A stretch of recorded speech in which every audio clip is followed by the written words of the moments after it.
बिस्मिल्लाहिर्रहमानिर्रहीम। अस्सलाम वालेकुम नाज़रीन, मैं हूं आम शहरी आरिफ हमीद भट्टी। आज चीफ जस्टिस ऑफ पाकिस्तान जिन्होंने अपने ओहदे का हलफ लिया, चीफ जस्टिस फायद ईसा, इस वक्त सुप्रीम कोर्ट में आज की समाअत में कुछ हुआ वो सब बराह रास्त नशर किया जा रहा है। ये फर्स्ट टाइम हुआ है कि सुप्रीम कोर्ट में होने वाली समाअत को बराह रास्त दिखाया जा रहा है। दो केस में ज्यादा गुफ्तगू इंग्लिश में की गई और शायद पाकिस्तान में से समझने वालों की तादाद कम हो, लेकिन ये एक खुश आइन फैसला है जिसे पूरी दुनिया पाकिस्तान भर में इसकी तारीफ की जा रही है। तवक्को है कि इस इब्तदा से जो रोजाना पाकिस्तान में लाखों इंसानी हकूक की खिलाफ वर्जियां होती हैं, इंसान आइन की खिलाफ वर्जियां होती हैं, कानून की खिलाफ वर्जियां होती हैं, बुनियादी हकूक के खिलाफ जुल्म सितम जबर होता है, उसको भी रोका जाएगा। उनकी भी नशरियात बराह रास्त दिखाई जाएंगी। इस वक्त पाकिस्तान का तकरीबन तमाम मीडिया 5-6 घंटे से मुतवातर ये मनाजर दिखा रहे हैं। नाज़रीन, अवाम ने खुद देख लिया है कि आला अदलिया के मुकदमात में समाअत किस तरह होती है, वकला किस तरह दलाइल देते हैं और मौजूद जज साहबान कैसे अपने सवालात उनके सामने रखते हैं। 15 रुकनी बेंच में तकरीबन कमो बेशतर वकला से ज्यादा जज साहबान ने भी हकायक तक पहुंचने के लिए सवालात किए।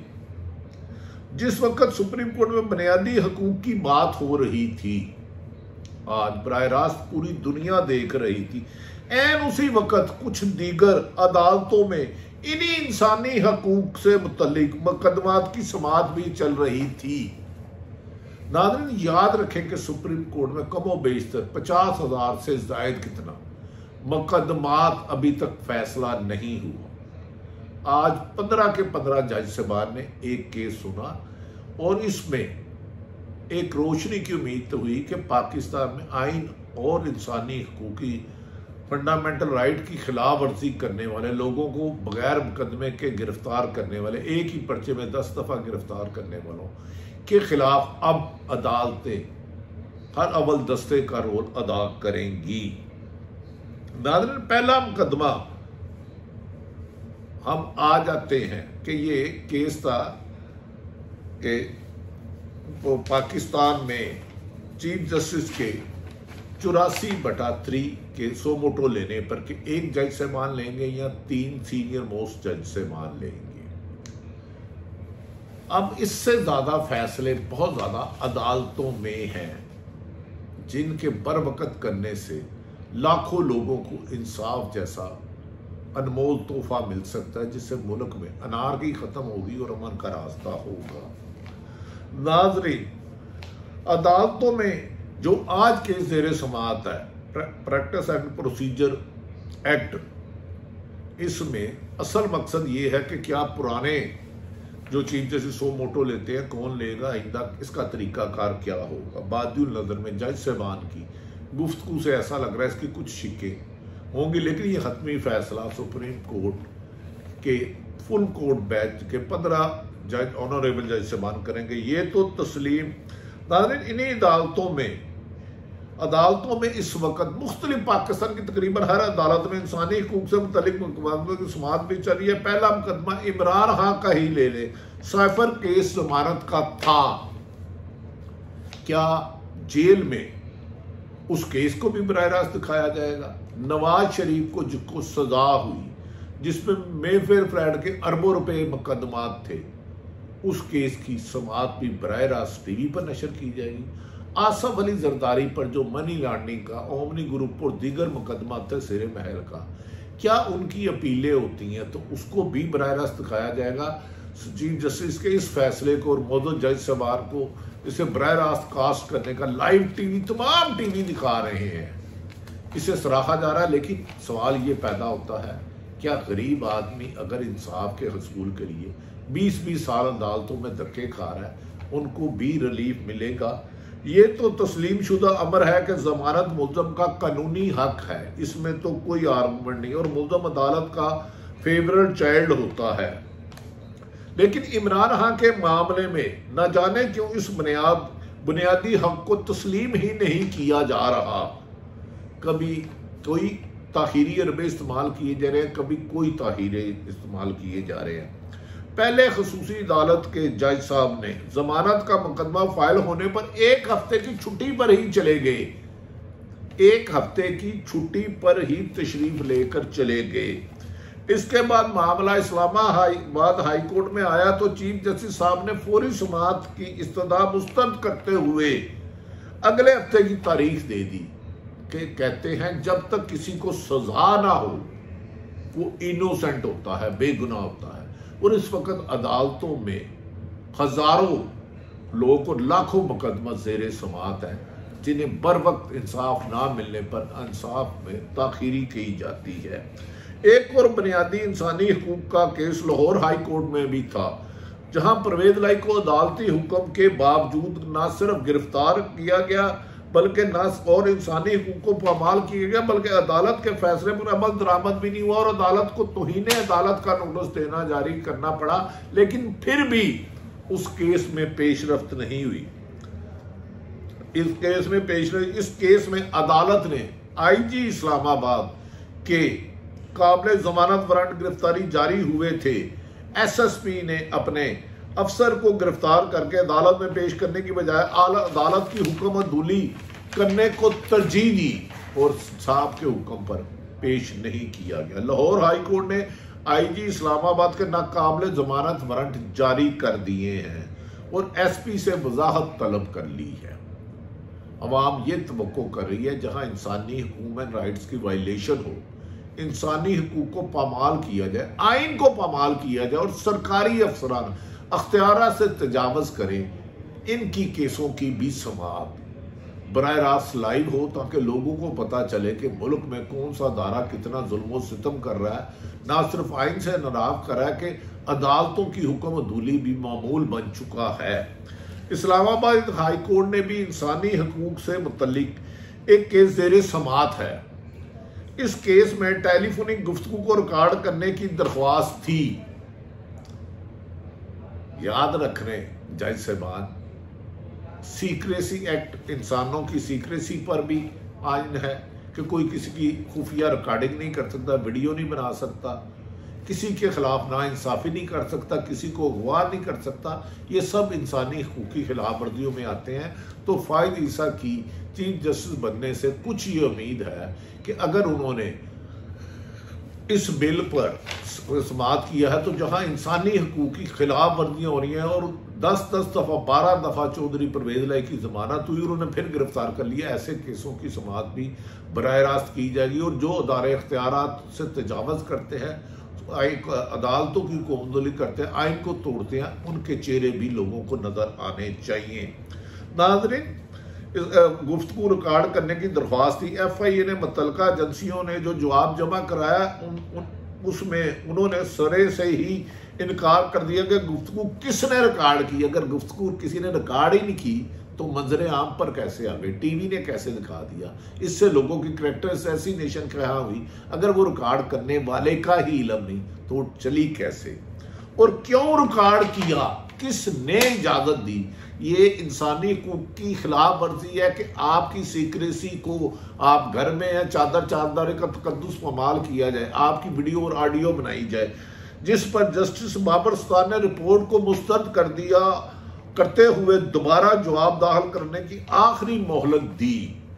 इंसानी हकूक का एक ही मामला लाहौर की एक जेल में कैदी PTI के रहनुमा का भी है और ऐसे हजारों मामला था जहां इंसानी हकूक की खिलाफ वर्जी की जाती है। फंडामेंटल राइट को ख़त्म कर दिया गया है, आज़ादी राय को भी ख़त्म कर दिया गया है। आबाद फारूक नाम का PTI का रहनुमा लाहौर की कोल्डम का जेल में पुरतशद्दुद वाक़यात में मुलव्वस होने का केस भुगत रहे हैं। इसकी कैद के दौरान इसका कमसन बेटा हस्पताल में बीमारी से लड़ता हुआ हाल के हकीकी से जा मिला, वफात पा गया, जा मिला। इंसानी हकूक की इस खिलाफ वर्जी पर हमारा कानून क्यों खामोश है? हमें उम्मीद है कि हमें अब अदलिया से जो सूरज की रोशनी, उम्मीद की किरणें साफ शफाफ नजर आ रही है, इस पर अमल दरामद भी होगा।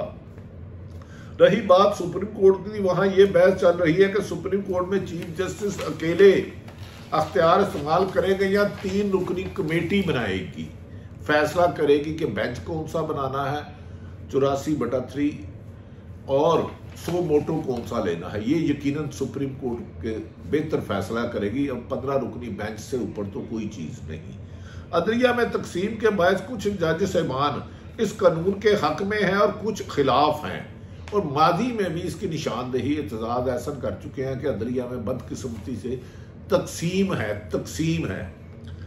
अदलिया में तकसीम है, लेकिन जस्टिस मुनीब अख्तर ने जिस खूबसूरती से सवाल उठाए हैं, उन्होंने इस केस को कूजे में बंद कर दिया, जैसे कहते हैं किसी दरिया को कूजे में बंद कर देना। जस्टिस मुनीब अख्तर ने सवाल उठाया, आज पार्लियामेंट ने 3 रुकनी कमेटी बनाई है, कल पार्लियामेंट कहेगी कि 7 रुकनी बेंच भी किसी केस को नहीं सुन सकता, तो फिर अदलिया की आजादी कहां जाएगी। या कल को पार्लियामेंट ये कानून साजी कर दे कि बेंच बनाना और सो मोटो लेना उसका फैसला, तो क्या ये आईनी होगा? ये फैसला सुप्रीम कोर्ट में होता है। दूसरी तरफ नाज़रीन, गुज़श्ता रोज शेख रशीद को गिरफ्तार कर लिया गया, तो जो कमो बेशतर 15 दफा वजीर बने, अभी तक किसी अदालत में नहीं पेश किया गया। लातदाद खवातीन मर्द इस वक्त जेलों में मुख्तलिफ मुकदमात में बंद है, जिनको अदालतों में पेश नहीं किया जाता। क्या ये आइन की खिलाफ वर्जी नहीं? क्या फंडामेंटल राइट के खिलाफ नहीं? इस वक्त पीपल्स पार्टी नाज़रीन शोर मचा रही है कि लेवल प्लेइंग फील्डिंग चाहिए, उनसे अच्छा सलूक नहीं किया जा रहा। जब हमने पूरे सिंध में पता किया तो सिंध में पीपल्स पार्टी के किसी एक लीडर के खिलाफ भी मुकदमा दर्ज नहीं हुआ, किसी एक भी गिरफ्तारी नहीं हुई। पूरे मुल्क भर में वो अपनी सियासी मुहिम चला रहे हैं, जबकि नून लीग भी चला रही है, मौलाना फजलुल मीर रहमान है। यहाँ इंसानी हकूक कहाँ गए? पाकिस्तान का आइन तो हर ताकतवर और कमजोर को कह देता है, जबकि तरीके इंसाफ का कोई लीडर अपने घर नहीं सो पड़ता, बैठ नहीं सकता अपने घर, अपने लीडर का झंडा नहीं लगा सकता, बैनर नहीं लगा सकता, अपनी इलेक्शन कैंपेन नहीं चला सकता। पुलिस किसी ना किसी दर्जनों मुकदमों में पकड़ते हैं और दर्जनों में जमानतें दे देते हैं। जमानत होती है तो अगले केस में पकड़ लेते हैं। चीफ जस्टिस ऑफ पाकिस्तान का ये बेंच, जिसमें फाइज ईसा साहब इसकी सदारत कर रहे हैं, तो क्या इसके बाद नीचे अदालतों में भी इसके असरात नजर आएंगे। और जहां जहां फंडामेंटल राइट की खिलाफ वर्जी हो रही है, आइन की खिलाफ वर्जी हो रही है, कानून की खिलाफ वर्जी, और जो भी इसमें मुलव्वस है, उन सब के खिलाफ करार वाकया फैसला होंगे और मुल्क में आइन और कानून की हुक्मरानी होगी। एक मौके पर चीफ जस्टिस साहब ने कहा, उन्होंने आइन के वफादारी का आलम उठाया, उन्हें जजमेंट का रेफरेंस ना दिया जाए, लेकिन दोनों वकला, चाहे अटार्नी जनरल हो या आज केस में समेत होने वाले वकील साहब, वो बाद जजमेंट का रेफरेंस देते थे। देखना ये है कि आज का फैसला मुल्क में आइंदा लाइव कवरेज, जहां इंसानी हकूक की वायलेशन है, अगर जेल में अटक जेल में बनाना बंदा, उसकी साइफर केस की लाइव कवरेज की इजाज़त दी जाएगी, ताकि लोगों को, आवाम को पता चले। और या नवाज शरीफ के केस में फिल फ्लैट है, उसमें दीगर मुकदमात है आसफ अली जरदारी के, उनकी लाइव कवरेज आएगी, ताकि लोगों को पता चले वकला किस तरह और जज साहिबान हकायक पहुंचने के लिए कितनी मेहनत और अनथक से सवालों जवाब करते हैं। मुल्क में आइन और कानून की हुक्मरानी ही पाकिस्तान में तरक्की के रास्ता पर गामजन होगी, जबकि PTI के लीडर को जमानत के हक से महरूम रखने के लिए मजीद मुकदमात में गिरफ्तारी करने का दावा किया गया। और नवाज शरीफ के नून लीग के कह रहे हैं कि उन्हें जीरो रिस्क हो गया है, उन्हें यकीन दहानी करा दिया, वो जब आएंगे सजा याफ्ता या इश्तिहारी होने के बावजूद जेल में नहीं जाएंगे। ये क्या इंसानी हकूक और आइन सबके लिए बराबर है? कायदे आज़म ने तो बनाया था ताकतवर और कमजोर के लिए एक कानून होगा, अकलीतों को भी राइट होगा, ताकतवर कमजोर की हक तलफी नहीं करेगा और कमजोर ताकतवर की। लेकिन इसके लिए हमें अब अदालतों की तरफ देखना है। हमारे अदारे नैब हो, FIA हो, पुलिस हो, एंटी करप्शन हो, ये हुकूमतों के आलाकार बन के मुखालफिन को कुचलने पर मेहनत करें। और आज सुप्रीम कोर्ट का फुल बेंच क्या फैसला करता है और इसके असरात निचली कोर्टों पर जो लाखों केस हैं वो जल्द निपटाए जाते हैं और लोगों को स्पीडी इंसाफ मिलेगा, तो पाकिस्तान स्पीडी तरक्की करेगा। पाकिस्तान जिंदाबाद।